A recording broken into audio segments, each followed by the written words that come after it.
Yo qui da fali mo les gars bi ngana on beta stade de Martyrs ko le kabana we. Atika di cap tranquille. Atika di cap tranquille. Di cap ala ba makamne belé na mutu aza ba programme na ebelé. Di cap ba programme Alex na to laksa na teva ba minele ba oyemba. Zakarasate atika ko luka créer le moko boye poison gisaye.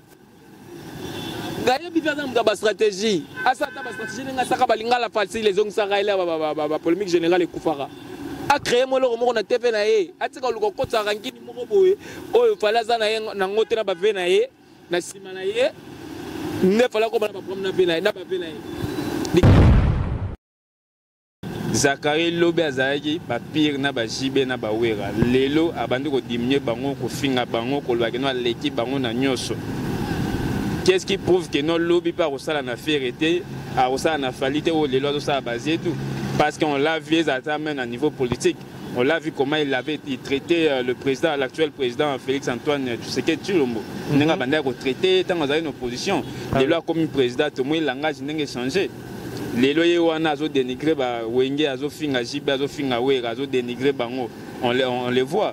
Tous nous voyons ça. Qu'est-ce qui ne prouve pas que l'OBP a ça la même chose et pas Fali a ça la même chose et pas faire. Donc le vieux vraiment ne pas crédible sur ces points. Alors affaire à génération, moi je dirais peut-être à ça moi Melo azo confondre moi makambo. Sera lobby que noyé azo définir génération de façon scientifique, soit que non de façon scientifique. Ouais. De 20 à 25 ans.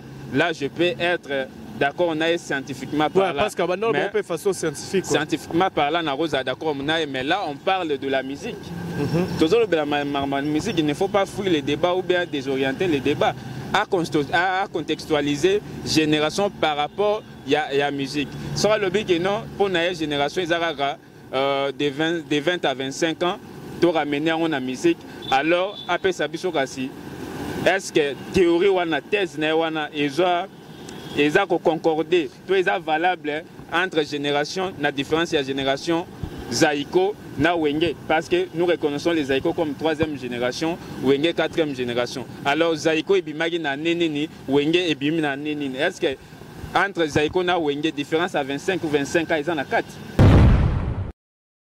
Alex, en tout cas, on a l'andagé de la forêt très bien, na comprenant qui les a et logo moro européen biso ba chroniqueur na ba mélomane tozolinga to peso moi connotation moro poto ko tsambri mais c'est leur compréhension na ngai wera loba était que non héritier aza dernier fils ya Wenge wera loba qui héritier aza dernier fils ya clan Wenge voilà na clan Wenge nde tozo retrouver Wenge musique à maison mère Wenge musique à BCBG tozo tourner pondération tozo retrouver Tonya tozo retrouver le bango tout wana baza na kata clan Wenge.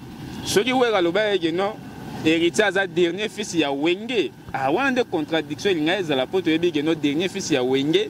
Et ça fait rigoler. Et ça, le bâton n'était pas bien plan à confirmer. On a fait des interventions. On a fait des robots à faire na Wenge musique 4x4 tout terrain à Zate. C'est connu de tous. Les lois vont changer l'histoire. Peut-être parce que moi je l'ai compris. Bino na bande comme ça, peut-être bazo comprendre yango bientôt be bali ba mema on ndenge moko boye. Donc ce qui est héritier à sa dernier fils ya clan Wenge.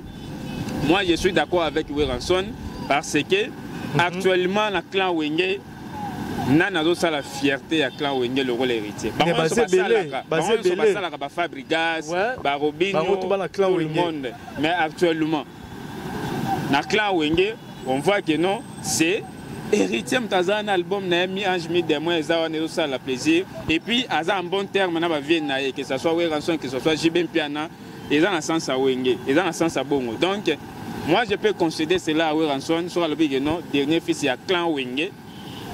Na Rose d'accord on a mais dernier fils il y a Wenge musique à BCBG 4x4 tout terrain c'est faire rigoler ce qui est incontestable. Donc moi nuance à la place Wana. Nalanda qui ont très bien, Naogi Naza à lobby que non, héritier dernier fils, il y a clan Wenge. Donc clan Wenge, et les clan Oyo, et ça englobé orchestre nyonso ba wenge ko bimna wenge na bana o baboti mais grand wenge ezali suko yango nde eloko musu donc héritier dernier fils ya clan wenge Ferregola dernier fils ya wenge musique à BCBG 4x4 tout terrain ce qui est les grands wenge mukolo robina okola à comprendre que na bima na wenge on se comprendre tout ce qu'on a maintenant na wenge te ko respecter kana mukolo on se comprendre parce que non le bango chaque jour fallait tikala ko finga ve mon côté allons la carte la tête yo tikala ko fallait leki na te va ko fifo vie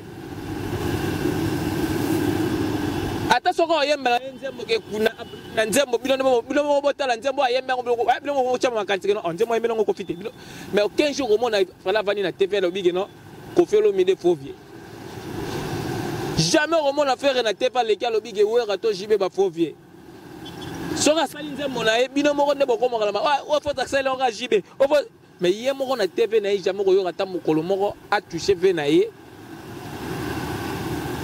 na ndenge bakobino bakoma osala oyo mais mukolo okola akoma respect mukolo okola eza ba kovanda bina talabité il faut pas na mankaka bave pour bénédiction ya ba héritier watanabe pour amemaka ba orchestre na ba mikili boye eza parce que ba respectaka bave. News the King is the best. Subscribe. News the King est le meilleur. Abonnez-vous. Bonjour, bonsoir, chers amis fidèles internautes. Ça dépend de l'heure à laquelle vous nous captez. C'est ce moment dans ma chaîne différente au Bozo Landabiso. Vous partagez ma vidéo au place Bozali. Merci infiniment dans les Viking Vision qui est derrière la caméra. Merci à maman fille, maman Masolo. Il y a papa Audace Milandou. Big dédicace à toi. Patrick qui faisait courant à Chine Gombe na Gombe. L'ingénieur Dominique qui est là dans la 4 salon d'Azota la Bisso. Olivier Nzengitz, le pauvre de la ville, on a toujours la recherche du trésor, un bon vieux, un bon yaya, Ouatskara Petina. Et Alex Nandoumouana Moulouba, les Benjamin de la presse, encore et toujours là aujourd'hui. Par rapport à l'actualité avec ma confrère au Nazana Bango, Nazana Piwel Wechonga, et puis Goss Dikamba, la Maboko Peteso, qui est on est vraiment basé invité. Par rapport à l'actualité, par rapport à la sortie médiatique, il y a Robin Omundibu. Par rapport à la sortie médiatique, il y a Zachary Bababa, ce papa parole, c'est puis. Il y a Weranson Igwe, sans oublier les événements, il y a Makambo, il y a le président Mandachante, il y a tellement qui na plateau, il y a peu discuter, on a des frères, le Viking Fongola déjà tous sur la bango, puis bonjour. Ouais, bonjour Alex Ngando. Alex Ngando, bonjour, Goss Dikambala. Voilà, santé déjà en forme. Ouais, santé Pepele qui m'est allé. Voilà, là, Zalana Banda déjà on a eu. Côté Kolanda, Vinapso Zakari Bababa, c'est déjà na Boutou à lobby avec pas parole sans direct à Bruxelles. Sortie médiatique, il y a honorable Zakari, a tenu mon propos, mon peu dérangé Batou. Il y a Rolobake, il y a plus intellectuel que ma vie, on a pu à Clan Wenge. Par rapport à la guerre au biso tout est bien makam honorable Zakari Bababa soit bimisaki pour na concert ya Wenge na habité sur Jijekonde. En tout cas, encore une fois de plus, nous avons déploré la sortie médiatique ya Kulutu na biso Zakari Bababaso ou azali icône na monde na biso na média na chronique musicale. Faut tout reconnaître à travers Zakari Bababaso et te belé bazui courage ya kwa na chronique musicale et puis belé pe balandi et ça les linae donc vraiment n'a déploré Konini sortie médiatique n'a pas question avec le temps n'a relaxé n'a démontré pourquoi n'a déploré sortie médiatique voilà passez dans le micro Papa Goss bonjour déjà. Ouais bonjour Alex Ngandou bonjour na Piwel pour passer bonjour na répondre n'hésitez pas à garder le micro. En forme. Ouais en forme. Voilà tout l'honorable Zakari Bababa Sonasi Rolandi des questions surtout na Piwel. Auquel Obani n'a pas propos tenu au honorable Zakari Abimsaki lobby et papa paroles. Je pense que Piwel a tout dit. Piwel a outé l'Obani ça. Moni Zakari Aza quand même Mukolo. OK. Aza je sais pas na ba journaliste ou chroniqueur je sais pas ya munene na mboka na biso Congo. OK. Moi ba blog so zo bango pe et diminuera pe et c'est pe l'équipe ko fa yembango na nzembo intel a ko fa la ki mwana me ko le tango le ki pe butu mo ibet boko moko baye tu vois. Mais il y a Maramusu, Toromo Lembango. Ok. Vous comprenez, Toromo Lembango, et ça la peine bien. Bon, le roi Tozanayo, Bakazozeyo, la réponse de Bisso, Toro, démontrant pourquoi Tozo s'est plaint. Voilà, gardez quand micro dans Zano Bongo, ce que c'est plaint par rapport à Yanini, mais quand même, on peut exception en profondeur. Non, mais parce que moi, je n'ai pas polémique à la con, Vezakara, Luka, Yangonde, c'est la musique de Bisso, Simalex, vous comprenez? Ouais. Ngalo beta c'était moni ba bes na ye ba makamne nyoto wana abimisa fali na makamoyo. OK. Ngai pena so epona nga pena abimisa pena di cap na makamune wana donc ba guerre ya besuya zo lukola ba musicien parce que lui il n'est pas musicien. Ba guerre ya zo lukola ba musicien wana asala ngo ye moko ba ndenge na ye atika mwana batu di cap azana na poso ba makamona te di cap auto sa martyr so tout oyebi mais ça na poso ya Zakari baba souhaité pour ko ça la rêve makamona zo ça na TV. Vous comprenez? Après, il fallait que tu aies Kalamingi na Lausanne, na Suisse. Plein de monde dans la TV. Vous comprenez? Tout le monde dans la TV. Plein de Zakari qui ont fait la publicité. Ok. Vous comprenez? Il y a un film à Wenge Kunate. Donc, il fallait que déjà place sur ton message dans Bisso. Ok. Vous comprenez? Donc, le lobby, trop pour comprendre la été. Bah papa muso ko ya ici parce que mon son avis fatanga ba chiki neti Zakari. OK. Mon son avis ne fatanga ba chiki neti Zakari te bato yo so lobela bongo bana bango batanga ba chiki olega yo, n'est-ce pas bien? Parce que ba diplôme Zakari za nango ba exaucer nyama ba zo aux États-Unis yo za nango te. Vous comprenez? Yo za nango te. Bana ba jibe ba zo ba diplôme ya ba mikili, ça fait ça katanga la mikili. Azana ba papa bongo te, bango baza ba lifante le bongo ba papa danger. Vous comprenez? Donc, Abi Misa Dikap na makamwana po Dikap ye mora le baga respect na ba venaye. Vous comprenez? Dikap ye mora le baga respect na ba venaye. Non, tout le monde a été Dikap à l'équipe, tingi vie moro boy. Donc, atika ko luka ko koti sa Dikap na makamo ya ye. Adiem na sima fali, abebi sa image ya fali. Vis-à-vis ya ba venaye. Vous comprenez? Donc, ngai so pour nga. Voilà. Merci beaucoup. Piwel, question à propos de l'affaire génération Otoyoba qui président JB Piana. Alors, qui 5e génération existe. Après, ça, sur des détails par rapport à Banil Météo. Contradiction, il y a honorable Zakari. Bon, honorable parce que ça. Voilà, Piwel, par rapport à la sortie médiatique, il y a Zakari et Papa Parole Lobby. Si l'affaire génération au papa Chiroba qui 5e génération existera, taper ce point de vue, raison, tout le monde qui est valable, mais tout le monde veut Zakari Baba se contredire papa chéri à 100%, ceux qui n'ont que le babongo, abîme ma génération, et ceux qui existent bien, il y a des historiens, c'est là que les petits douanes, na professeur, excusez-moi, comme professeur Ekimi, abi, fanatique.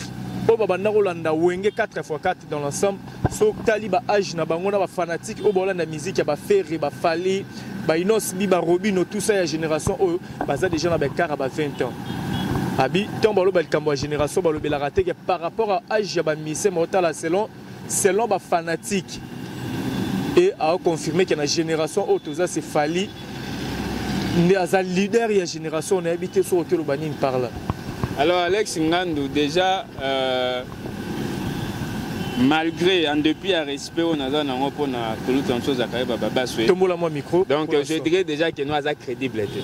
Vient à Zakari, en tout cas désolé, mais à crédible dans nos propos. Azo désorienté, opinion, na bateau, bazar moi réflexion est faible. Comprendre? Okay. Déjà, ceux qui na zone na nous na renchéri makambo.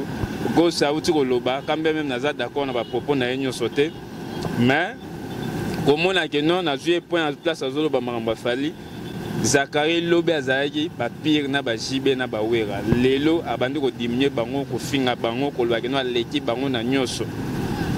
Qu'est-ce qui prouve que non lobby pas au sala na férité à au sala na falité ou lelo ça basé tout parce qu'on l'a vu à même à niveau politique. On l'a vu comment il avait traité le président, l'actuel président Félix Antoine Tshisekedi Tshilombo. Il a traité dans une opposition. Les lois comme président, tout le monde langage n'a changé. Les lois ont dénigré Wenge, ont finga Jibe, ont finga Wera, ont dénigré Bango. On les voit. Tous nous voyons ça. Qu'est-ce qui ne prouve pas que l'OBP a aussi la même chose et pas Fali, a aussi la même chose et pas Ferré.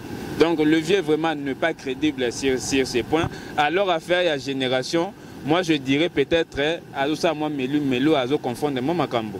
Sera le big noyé à définir génération de façon scientifique, soit qui non de façon scientifique, des 20 à 25 ans. Là je peux être d'accord, on a scientifiquement parlant. Parce qu'à maintenant, on peut façon scientifique. Scientifiquement parlant, on est d'accord, mais là, on parle de la musique. Toujours de la musique, il ne faut pas fuir les débats ou bien désorienter les débats. À contextualiser génération par rapport à la musique. Soit le but non, pour une génération, ils ont des 20 à 25 ans, pour ramener en la musique.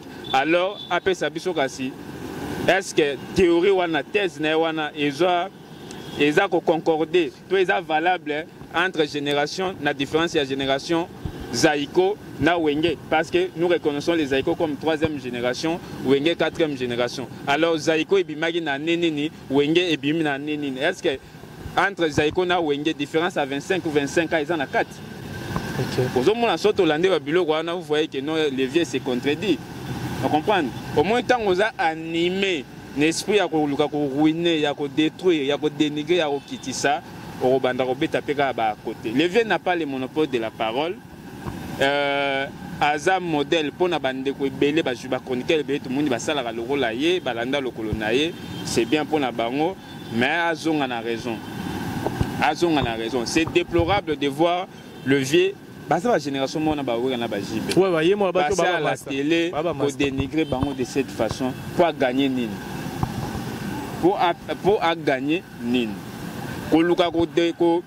Mais il est en train de combattre en fait la culture congolaise. Azo bunde sa musique à Congo parce que mutulwa wera mutulwa jibe koluka ko réduire bango. Ko kitisa bango bongo. Et ça azo combattre la musique. Je ne pense même pas que nous ata fallu oyer les lois azo sala du Zedou. Et ata faire o azana projet sur ya Robert Sabao comme des baroza d'accord, il n'est pas crédible. Et la Saraza crédibilité. Dans ce pays, nous avons connu des grands chroniqueurs comme Serge Kaembe. Nous avons connu des Popol Mukolenge. Nous avons connu des Paulin Mukende. Tout ce monde-là, tous ces gens, ceux qui vont vendre, baza calme, il y a l'équipe Bangonanine. Donc le vieux n'est pas crédible. Bisonde Goutou Tozo peut s'agir banine, sera ya lobby, a pu à traiter bateau d'imbécile, pour répondre. Tozo Kotana Zena, Tozo Kotana Bouzoba. Si personne ne lui répondait, ce qui est rare, il va se taire. Il va se taire. Vous comprenez? Donc moi je pense que non, personnellement, je n'en parle même pas, mais dans le lobby parce que ça question tourne pas actualité. Mais sera toujours le qui a lobby à finir à dénigrer tout à les gars solliciter na mire, il va se taire. Qui n'est nulle part. JB, ce sont des gars qui ont vécu. Donc, ils ont mérité maximum de respect. Maximum de respect.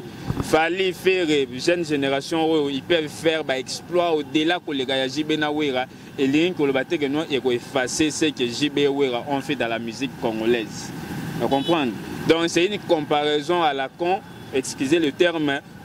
Qui n'a pas lieu d'avoir. Donc, ils ont la tina moroté tout ça en comparaison. Il y a JB, Wera, Nafali, Na et consort. Donc, ils ont débat à la wana tamkete. Mon frère l'a dit très bien. Fali a toujours respectué ses vieux. Ba vieux na épée. Ba respectaraye, ba reconnaîtara. Valeur naye na musala zo sala. Donc, ba elo rotozo ngato créé wana. Ils ont rapport na intérêt. Il y a tout le roi qui vient Zakari wana pour le bagra pour tout ça à bénéficier des désordres wana azo créé entre musiciens. À bénéficier la désordre. Il y a tazo bénéficier na on a visibilité. Moi il sera lobby. Balande pas big no ate ko finga bana donc les gens se laissent emporter. Ba warrior o ba big no mikolo le roi azo ça bango Zedou. Ba roya ba soutenir ba tia ba j'aime ba nini pour bazo se planer Zakara zo dénigrer JB na wera yeso azo bénéficier de la visibilité wana ce que gouvernement pesi passeport diplomatique. OK, bravo à lui. Ce que wera na JB ba pesi bango te ya l'équipe bango na nini. Est-ce que wera na JB bazana besoin passeport diplomatique pour babim? Est-ce que wera na JB bazana pour ça passeport diplomatique pour basa musana bango? Depuis tout ce temps, besoin passeport diplomatique. Impact ni passeport diplomatique, on a vu là-bas. Parce qu'ils sont là, ils peuvent aller partout au monde. Place on se bat ligne, alors, passeport diplomatique in ligne. Donc, à profiter rara, c'est un profiteur, à profiter na ba gaz, na ba combo, ya ba na ndinga zo continuer wana. Mais au nom de la culture congolaise, au nom de la musique congolaise, on ne va pas laisser que notre monde moko ou azara guta mai na chronique musicale, guta mai na culture à Congo, aya baby ça. Voilà, merci beaucoup Piwel. Parce que là, le micro ne pas gosse, les taux soufflent mon petit gosse. Même question, il y a faire génération. Ils ont dit que pas naïo. Tolanda qui a déclaration honorable de Zachary, à 5e génération, ils ont existé. Scientifiquement, si des détails que les fans au bando kumisa wenge, na ba oba kumisa ba kumisa ba misa na ba fali ba ferré ba vibrateur ba otu bazan mikolo yo, tabi na filé, abi. Il y a et ça là que 5e génération existait. Point de vue non habité sur les années. Pour y créer qui y a une génération. Moi aussi c'est que ce bien on a accéléré. Vous savez lui il est qui d'abord pour y aller créer ma génération. Zachary. Les mots là. Ah non. C'est trop. Écoutez, on Alex, tout c'est comme ça fait mal. Ah oui. Lobby à l'obagi. Dans ma rambo quand il élection polémique générale banini. Na te va l'obagi. Iye muta fabrika wera lokola fufu lelo zo ya zo linga bata malasima fali o atindi ete polo bila martyr etonda comme ya zane problématique na batunyoso akobeba na sona fali akoloba susi grâce na yende muta tondi si martyr fala boy na ye makamwana ye mutato tinde te lingi na ete pour martyr etonda poto ya na kanai ozo ko pa fali déjà j'ai ba loba ki on a tepeti mais misalo ba ki fali lelo o azo sala eza savoir faire na ye. Ce qui est Nimiango, bon, Zakarata, c'est le lobby na ote, bah tu vas au Yakak. Vous comprenez parce que la veine écoute, besoin reconnaître que Azali nae. Ma génération, non bien. Yes, Zakarazo Lobana, Fali et Moraza Wenge. Yemoro di Capa Lobaganaza Wenge. Kofi Lobidenga la Nagan à télévision lobby Aza Wenge. Vous comprenez, tout sur la rapembe. Tango wenge bimagi ya zalagi wa to so la rapembe Alex fali na fait rigola ba ebike ba kabola ba public ya maison mère na BCBG ah oui ba yebi yo ko ti no bien Alex tango wenge beta biso to na ba agini ba c'est to ko za ba ngoti to yo ba mulolo l'autre on a ba aginin tant on a bimi ba vena biso on a ba ba aginin lo ba comme ba aginin ba to ba la musique ça ba na ba descente c'est le bito cha ba génération ba faire rigola ya ba fali poupa to ba na ba leloti ba na ba aginin est-ce que ça moi na 10 ans ko ta ndul na martyr yeb sangai moi na 11 ans ko ta ndul na martyr et ça ba bisoti biso de comme il a 30 32 40 na bango bazak na ba 50 ba ko ne boya ndula alors on va même public mususu de karo ya to 20 ans ngala moni ngote parce que ta ba même public ba ve wana bazaka ka ba ote ba mikili ba prêtre wana ba ki ba concert ba ngola kaka ba didi ki nwani ba ngola kaka ba ya wili uche ba ngola kaka vous comprenez ba gouverneur de la ville ba ngola kaka président de la république tozala ye wana kaka ya jeune. Pourquoi même président on a eu à commissaire héritier il y a un mot de non fali beta il y a on a pas ça ba na wenge bobeta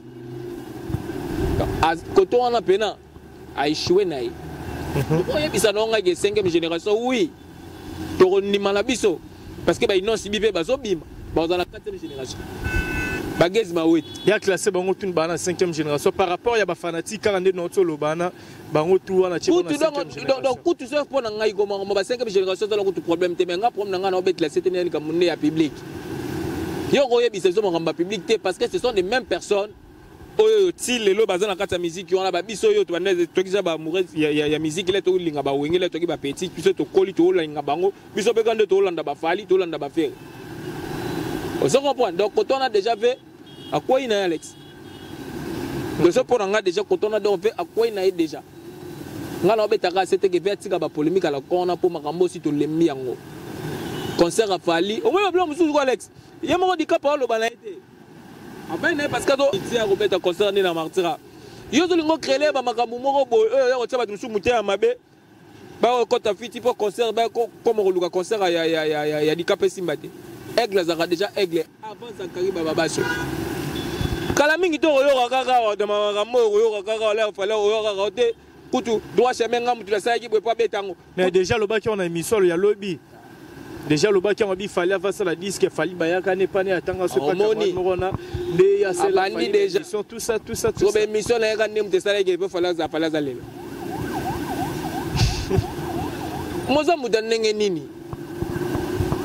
yangan porobe bana skona tout finalement tu vas te retrouver seul sur la tanga likamuso tsika liyo moko ne place au monde en bina mutakala mukomboso donc voilà Gas gardez toujours micro tout sur la rara masolo honorable Zakara sur la kilobi selon ye concert à Wenge lokola yazala quitté étant que présentateur abi yango est vraiment impact vraiment te réussir vraiment te parce que bato ba stratégie bato ba ya ba indusa le rôle bango azal bazala quitté dans ba sali marketing comme il donc nenge sengela qui vraiment te pas bato média oyo bazala qui vraiment na droit ya ozala na nini wana ya média abi na oyo fali to komona yemora ozala wana to komona ba ken piana to komona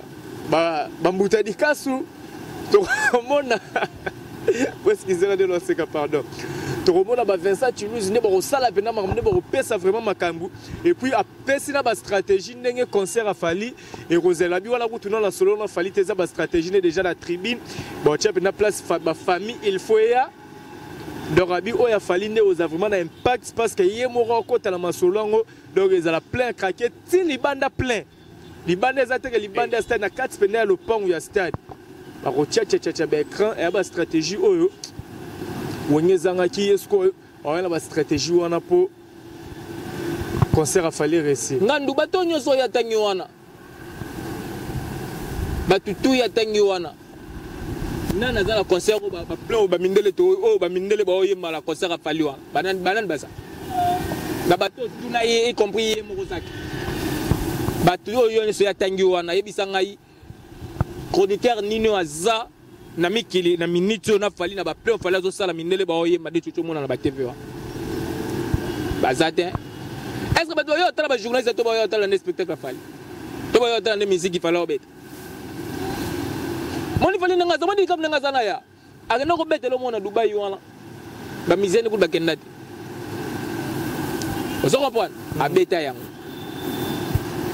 agena beta ouverture ya kan Zakara zalaki spectacle les gars nengeni atika ko demela na combat di cap atika ko demela na combat di cap alobi ba pardon na si c'est vraiment question un peu moins bien té ba chroniqueur wana ba eda qui vraiment ba ministère pour un spectacle pour podium mais qui na désordre na lobi quel ba ki ba tu ba roya tête ba tu ba ya kité mais alobi nde tondité abi ba tondisa na ba on te plains avec mais ba ya kika le roi beat c'est ça qui concert bête mais on a rendé bétami est-ce que na yo to solo moni makamsu solo ba kala mutema mabe oui, Alex, je suis sur la pembe.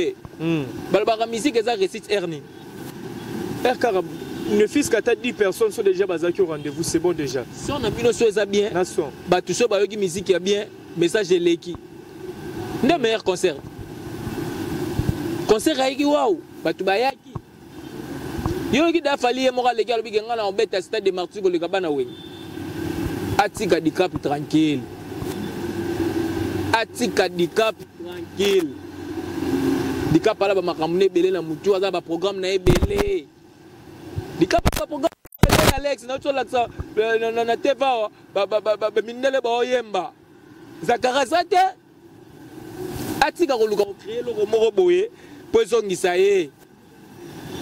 Gayo bifasa mka stratégie. Asata ba stratégie nga saka balinga la facile les ongisa raila ba polémique générale ekufaka. A créé mo loko moko na TV na ye. Atika luka ko tsa rangini moko boye. Oyo fala za na ye na ngote na ba ve na ye, na sima na ye. Ne fala ko ba problème na ve na ye, na ba ve na ye. Dicap na bika maele makasi. Na bika makambo linga kote wana okota ngote. Bon mona kaka, toza kala mingi te.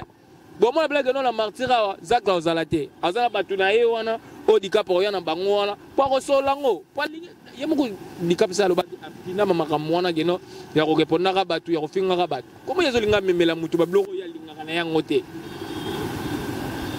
Comment yezo linga vraiment memela mutu ba makambo mutu linga kana ete. Podo Vincent Chilus c'est mon frère hein. Ouais. Mais à la potote, vous comprenez? Par concert, nous sommes des capables de bétonner. Wow. Aïe, oya Martin, des fois, Vincent Chilus, ça la possible. Oya Martin, des fois, c'est un faux qu'elle est possible. Non, n'importe quoi. Voilà, puis ouais, même question. La revenir, la reçoit pas là-haut, d'habiter sur le Baksanini. En tout cas, Alex, nous avons préféré. Après avoir tous les rameaux à sujet, voilà, tout ce qui est la sortie médiatique à Zachary Kana. Promouvoir anti-valeur. Non, tout sur par rapport à l'actualité quoi. Parce que nous déjà que nous avons la crédibilité. OK. La crédibilité, ne l'obel n'era au moins que non pour se discréditer, moro donc la crédibilité de société. Pour le bail que nos conseils retournent datés. Concert et sali plein yo anoel suge no o te tonda kite normalement plein freza na kati na libanda bato baza libanda na baye bata spectacle pour ça concert et tonda te et tonde comme que no te plein freza na kati na libanda ça c'est dans le sens ata moi na mga comprendre mais est-ce que type réflexion est en ndenge nini on comprendre après fali ndenge zawa nako ana besoin na été. OK. Faline a besoin d'être mukete pour ça la sogi nini pour la sogi nini a besoin d'être a besoin d'être pour un événement à mon côté. Vous comprenez? Fallait bénéficier le moins de panne. Par contre, il y a bénéficier na aura na gaz ya fali. C'est comme je viens de te dire, au moins soit l'équipe à l'objet va balverne na ewana ba wareo ba s'emporter ba commissaire ba c'est nini. Il y a profiter na aura ya fali, il y a profiter de l'aura fali mais fali n'a rien à profiter de lui. Un et l'autre mot à quoi apporter pas Fali. Comprendre? Concert à Fali wana to yebe bison so geno Fali a osala nyon so les gars très bien a osala il a ses warriors azana batunaye tout va se passer très bien. Par contre quand on ba jara ba communication ya zo na ngo wana ndenge sa zoloba. En d'autres termes peu yinda zo combattre événement wana. OK. Pour azolinga baby sa mitema batu misusu pour na événement wana alors que Fali par exemple pour cet événement il Fali actuellement azali modèle pour na ba jeune et belé actuellement za oazo ça la fierté ya musique na biso azana besoin ko na ba guerre te mutumo ba ke profiter buzo ba na mo pour na kwa latisa yango même pas je l'ai dit je l'ai redit Fali azana besoin à bénéficier rien à bénéficier rien et pas viona za ko apporter rien. Par contre yenda zo profiter na gaz ya Fali yenda zo profiter na ba fan ya Fali o bazo landa o bazo sala nini mais de toute façon azo continuer ko se discréditer azo ko fur et à mesure azo ça ba sortie médiatique na azo continuer ko se discréditer na seka ki ko mona le vieux dit carrément que no ya aro jalouser faire aro jalouser wera na fana na JBT po ya l'équipe bango na nyoso pour l'équipe bango mais c'est clairement que ça cloche quelque part. Voilà, merci Piwel, gardez le micro. Sortie médiatique, il y a président Weranson avec notre frère Noli Tambou. Tout le monde Wera a confirmé que héritier est le dernier fils de Wenge Musique. Au biso tout le monde entier, tu es bien qui fait rigola malgré au début.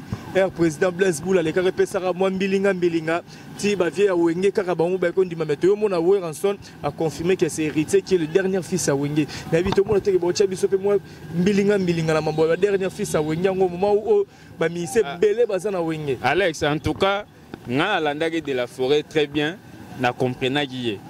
Eza eloko moko yo pe biso ba chroniqueur na ba mélomane tozolinga to peso moi connotation mo poto ko tsambri mais c'est leur compréhension na ngai wera loba était que non héritier aza dernier fils ya Wenge wera loba ki héritier aza dernier fils ya clan Wenge voilà na clan Wenge nde tozo retrouver Wenge musique à maison mère Wenge musique à BCBG tozo tourner pondération tozo retrouver Tonya tozo retrouver le bango tout wana baza na kata clan Wenge Ce qui est aloba non héritier aza dernier fils ya Wenge. Ah wana de contradiction linga ezala poto yebi que no dernier fils ya Wenge eza Ferregola.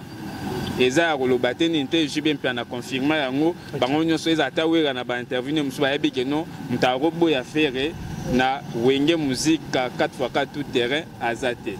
C'est connu de tous. Oui, les lois vont changer l'histoire. Bisonde peut-être, parce que moi je l'ai compris. Bino na bande comme ça, peut-être pas comprendre. Bientôt, on a donc, ce qui est hérité à sa dernier fils, il y a Clan Wenge. Moi je suis d'accord avec Weranson parce que actuellement, le Clan Wenge. Nana a la fierté à Clan Wenge le rôle héritier. Fabrigas, Robinho, tout le monde. Mais actuellement, dans Clan Wenge, on voit que non, c'est héritier. Un album Naemi Ange Midemoi, ça la plaisir. Et puis, à un bon terme, que ce soit Weranson, que ce soit Jibem Piana, ils ont un sens à Wenge, ils ont un sens à Bongo. Donc, moi je peux considérer cela à Weranson, sur le dernier fils, il y a Clan Wenge.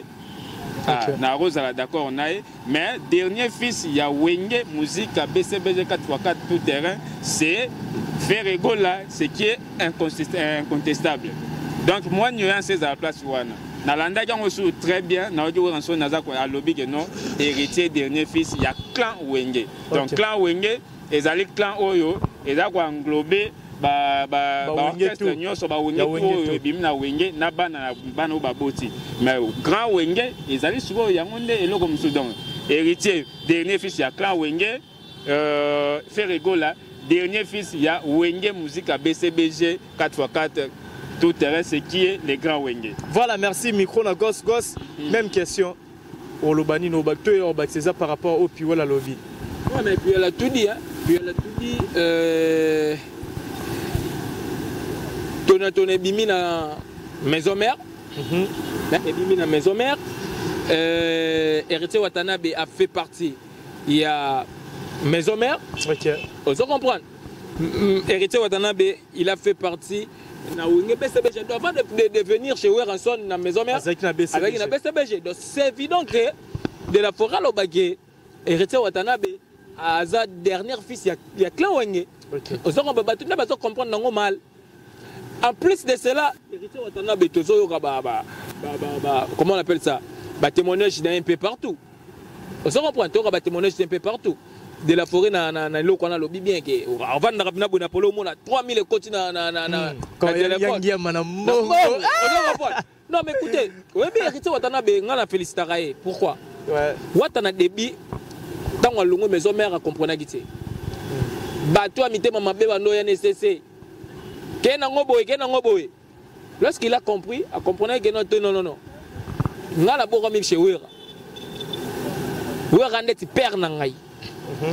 Ba manga papa te. Akita. Vous comprenez? Ce que ba bénir yete ngeni. Et pas kiti te que on esprit moko boye que na kritika ba mona ka na kité.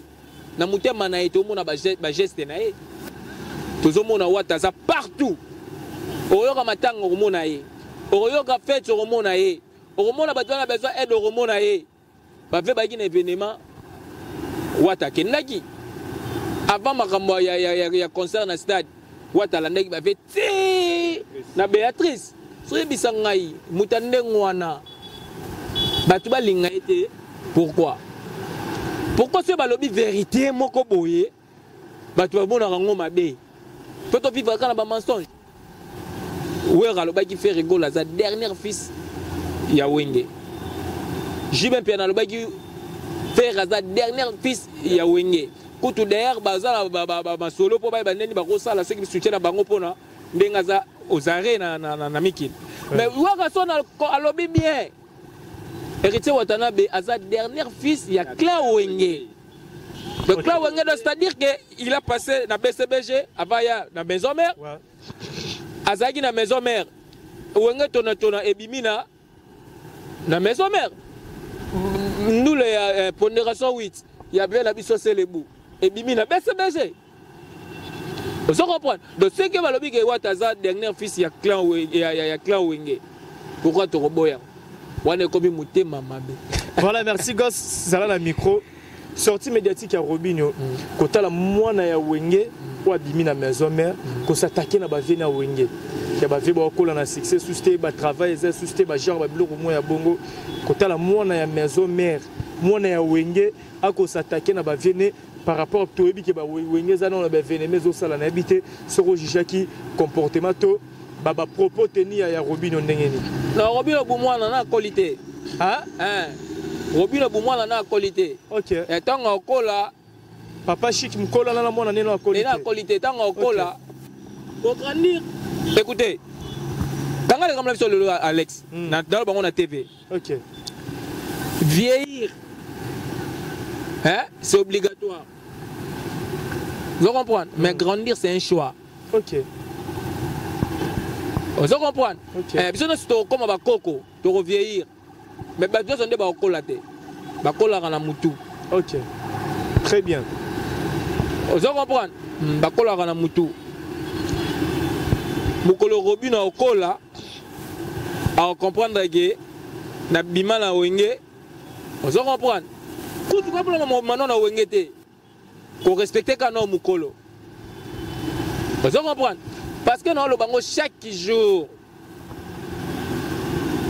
fallait tikala ko finga ve mon côté allons on a quartier la tête il y a trop long fallait les na tête va ko fi fovie attention ko yemba nzembo ke kuna na nzembo bino botala nzembo ayemba ko bino mo chama kanti no nzembo yemba ngo ko fite mais aucun jour au monde fallait vani na tv lo bigi no ko fait lo mide fovie jamais au monde affaire na tv lequel lo bigi wera to jibe ba fovie soka sali nzembo na bino mo ne boko mo kala o faut accélérer on jibe mais yemo na tv na jamais ko yora ta mukolo moko a toucher ve na ye na ndenge ba Robinho ba koma osala oyo mais mukolo okola akoma respect mukolo okola les awa revendre bina talabité il faut pas na mankaka ba ve pour bénédiction ya ba héritier watanabe pour même ba orchestre na ba mikili boye et ça parce que ba respectera ba ve ba bénédiction ba fait ba fali pour papa ba même ba musicien ba peta ba mikili ndengwala ba plein mindele boye ba nzembo ils pour respecter ba vena bango ba kofi ba jibe vous comprenez mukolo pas okola à comprendre voilà Piwal même question à revenir non na yo au Baksani nto lo nini ko alors Alex par rapport il y a Robinho moi je dirais Robinho c'est un responsable président du groupe nae azobim ça beta musique nae ils ont marché très bien a outi na tourner nae en Europe et marché nango très bien partant de tout ça Robinho doit comprendre que non, Azan a besoin de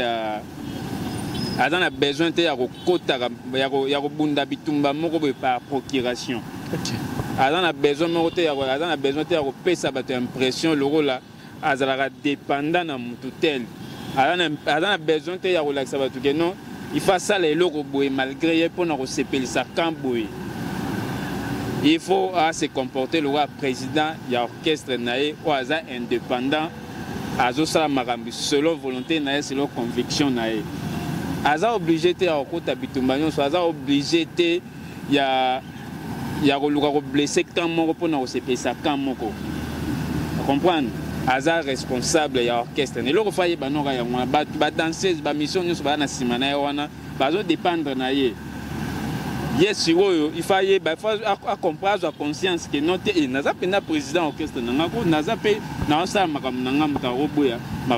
succès Robinho mais il faut avoir conscience. Après c'est un projet le roi est musicien le roi batin nagaye le rôle là le rôle là utiliser après on cette impression et ça là et c'est beaucoup plus de valeur plutôt qu'à chaque fois la sortie médiatique il faut appeler cette impression le rôle là un porte-parole mo batindi le rôle tout va utiliser donc le roi a par procuration quoi donc concernant la Europe c'est très choquant de voir que Robinho a comparer prestation ya Wenge lokola il y a dernier combat il y a Mike Tyson c'est très choquant c'est très dur hier moi juste après émission wana ba propos wana j'espère par exemple j'espère que n'a regretté nango malheureusement moi a retiré yango eza lisusu te c'est très choquant Weranson bon sera le big no ekokota a Rosa na raison ekokota 25 à ça l'année sur musique mais j'ai bien piano très actif Weranson pareil Weranson pareil voir même Bavena Biso Emelia na Maïcha répétera Emelia Zanine alors bateau bazana na bon oh zibato bazolo bageno bazolo ngaba kunda bango vivant eza baja à propos bazolo ngaba kunda bango vivant donc pendant que bazawana bazobeta ba concert azali tozomona yo parvenir ko bageno ils ont vieilli concert na bango eza le dernier combat ya bateau il y a Mike Tyson, d'où les gens ont été déçus. Pourquoi? Comment on commenter à niveau? Il veut faire plaisir à qui? Et donc, à l'Alexandre. Donc, ce sont. Et là, propos moi est dérangé. J'espère qu'Azamoutou, d'une manière ou d'une autre, peut-être à Roy Bandeni, il y a qu'à s'expliquer pour comprendre ma propos. Donc, moi, ce que je peux dire par rapport à Robinho, c'est qu'il a se comporté le roi président et orchestre. Il a un charisme, le roi président et orchestre. En tout cas, on peut s'impressionner le rôle là. Aza, mon habitinda, bazo, tinda, baza, qu'on utilise. Voilà ce que je peux dire. Voilà, merci. Puis, la dernière question, tu as mon frère, Nabiso Morazala, qui est en pleine émission, na président Manda Chante.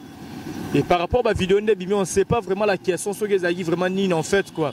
Tout le monde Manda Chante, ça télémis en pleine émission. Malgré comment il y a moi débat, et puis président Manda Chante, ça télémis en pleine émission.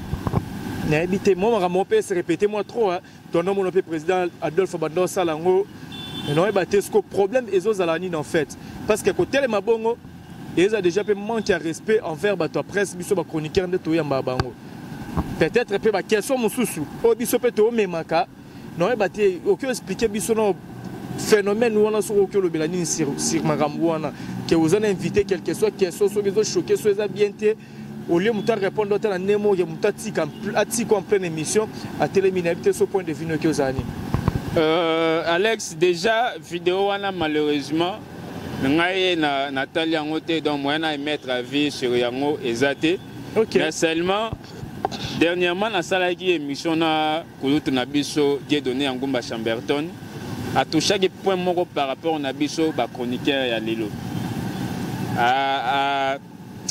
À ces pléniérités terminines, à déplorer la prolifération de Moussala Nabiso par rapport à Nabiso chroniqueur.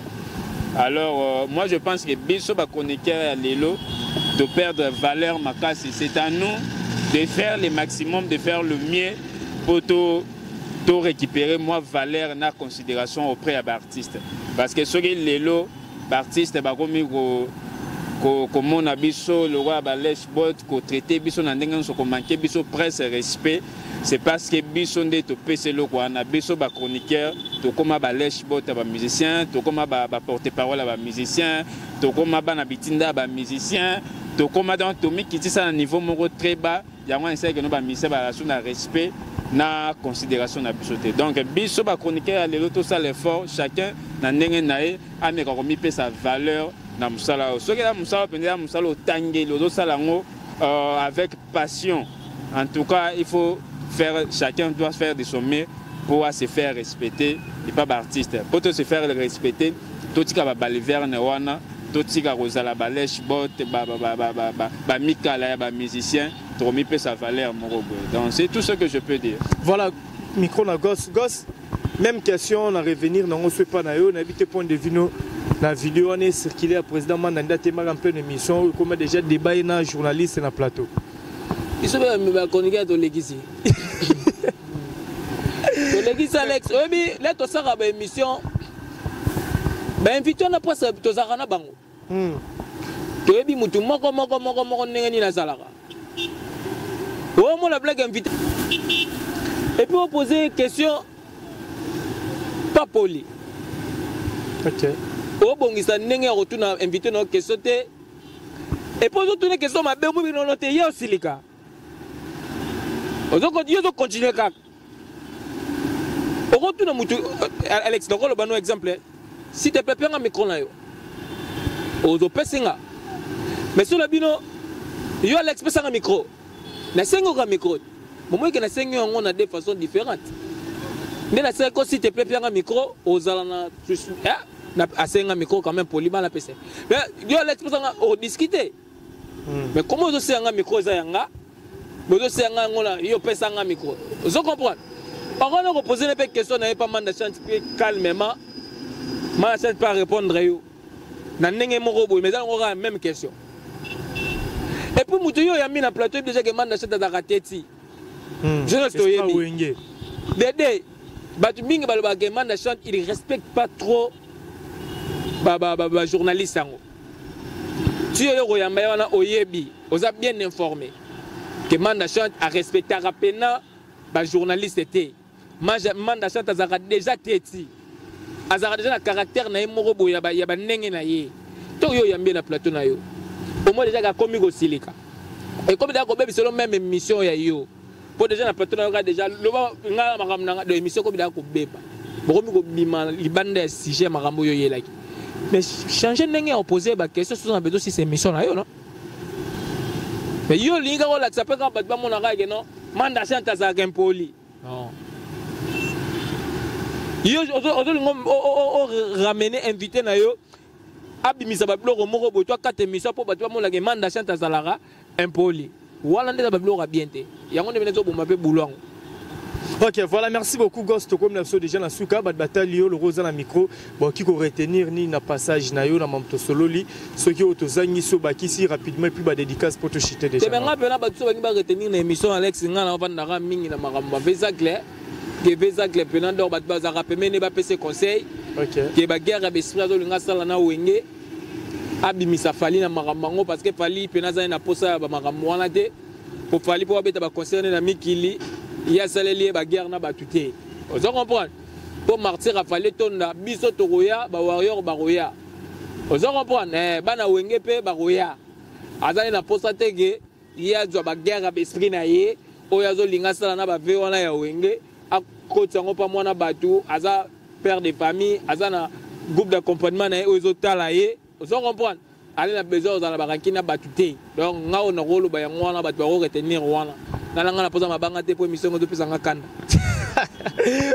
puis Alex merci voilà merci moi nga na bande lo ka baccéder li sous-souté et lo ka baccéder li sous-souté je pense balandi biso ngana lo na kosenga par contre na kosenga merci na temps wa accorder biso to mala ko lo ba mali lo ba par rapport à l'actualité et puis voilà quoi ba dédicace en tout cas merci na batunyo so ba kombe kimia merci.